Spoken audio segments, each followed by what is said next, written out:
Applebee's house sirloin, please. Number one reason you belong at Applebee's. It was America's favorite grill and bar, the biggest full-service restaurant chain in the U.S. At its peak, nearly 1,900 restaurants and about $5 billion in sales. That was Applebee's for much of the 2000s. Wall Street once loved its parent company, Dine Brands. Applebee's and IHOP are both the #1 brands in their respective categories. Plus, remember, the results were real good. But since its peak around a decade ago, the brand has struggled to grow its sales and store count. U.S. sales are down around $600 million, and the brand has closed more than 350 locations. Applebee's is closing a few restaurants a year, right? And we're working hard to get that number positive. So at this point in time, investors are focusing on what they believe is the weaker link in the chain. You would think that if you're contracting your footprint, that some of those sales would find their way into another Applebee's, but the sales are going elsewhere. Olive Garden, Texas Roadhouse, and more recently its biggest competitor Chili's have all surpassed Applebee's in terms of overall sales. The share price of Chili's parent company, Brinker International, is up around 150% over the past year, while Dine Brands is down around 40%. So why isn't Applebee's seeing the same success as Chili's? And what's the company doing to turn things around?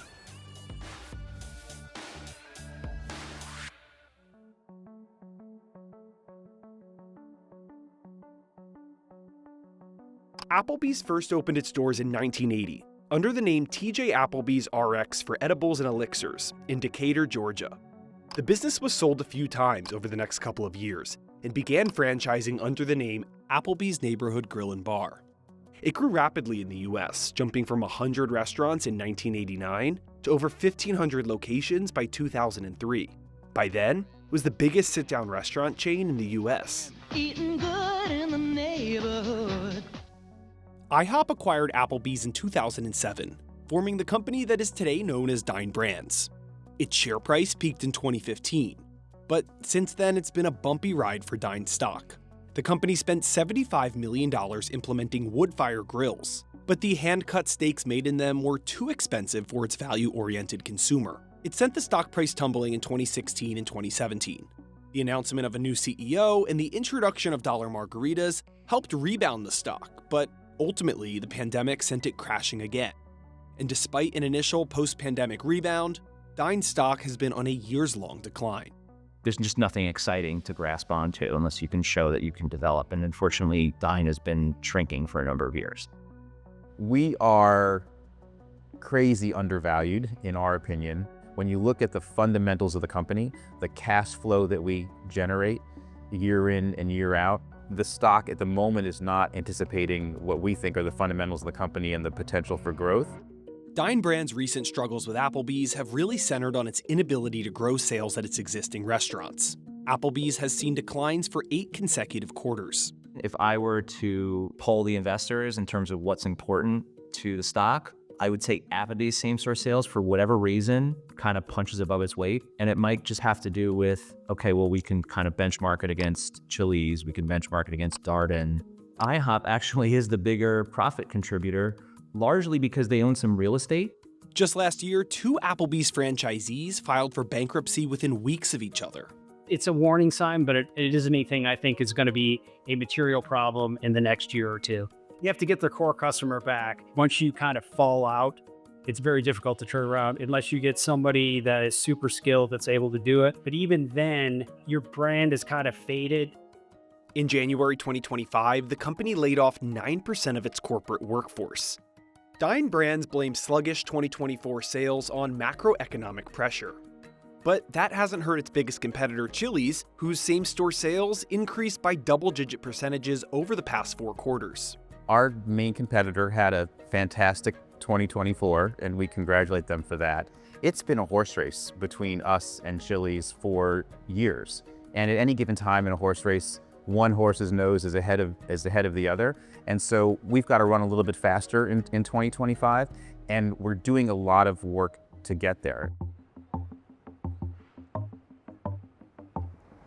Doherty Enterprises operates 80 locations across New Jersey and New York, including the location right behind me, which is the world's largest Applebee's right here in Times Square. My father, Ed, he went into business for himself in 1985. He heard of this little concept called Applebee's back in the early 90s. I was there on day one working as a busboy and a host and a server eventually, and grew with the business and have been part of Applebee's for virtually all of my adult life. Applebee's is almost entirely franchised, but just 30 operators control 1,450 locations across the US. For comparison, Dine Brand's other chain, IHOP, has 235 operators for its about 1,700 locations.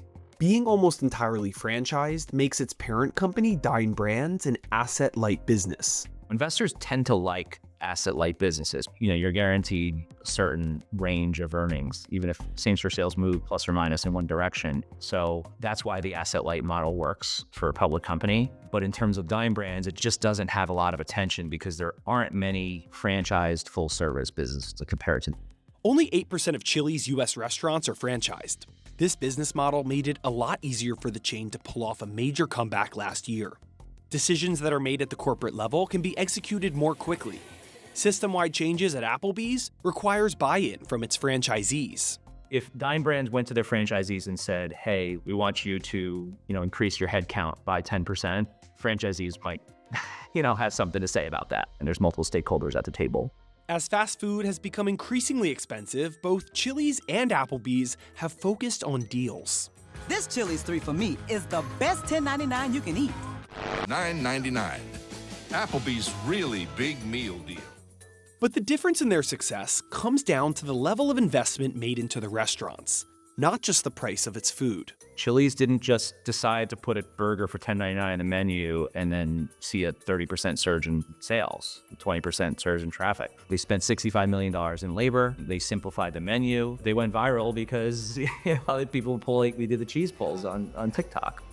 They had a great experience and they came back. Insight into the financials of what Applebee's has done to improve its operations is more tricky.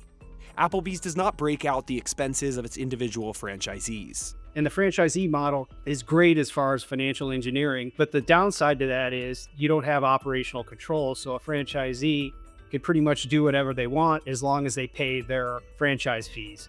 They have contractual obligations to do that within their franchise agreements, but they don't always enforce them. So we saw this at Burger King for years. They didn't enforce the remodel contracts. And so now we have a system that is in dramatic need of a makeover. The company is doing some things to take back some control and improve operations. Dine Brands is offering financial incentives to early adopters of its remodeling program.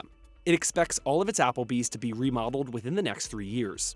At the end of 2024, Dine Brands also took back the ownership of 47 franchised locations. When it comes to renovations, I think the best thing we can do is demonstrate that a refreshed restaurant makes more money. And so that's why we're renovating 30 ourselves this year, so we can show to the franchisees, we spent this much money to renovate it, and here's the lift we got. I don't think the brand should have to force the franchisee to do something. If they have to do that, then there's something wrong in that relationship. We do have 80 restaurants. Many of them are decades old, and it is time to reinvest in these restaurants. Ultimately, Applebee's needs to prove its value to the consumer not just through the cost of its food, but through consistently good experiences at its restaurants.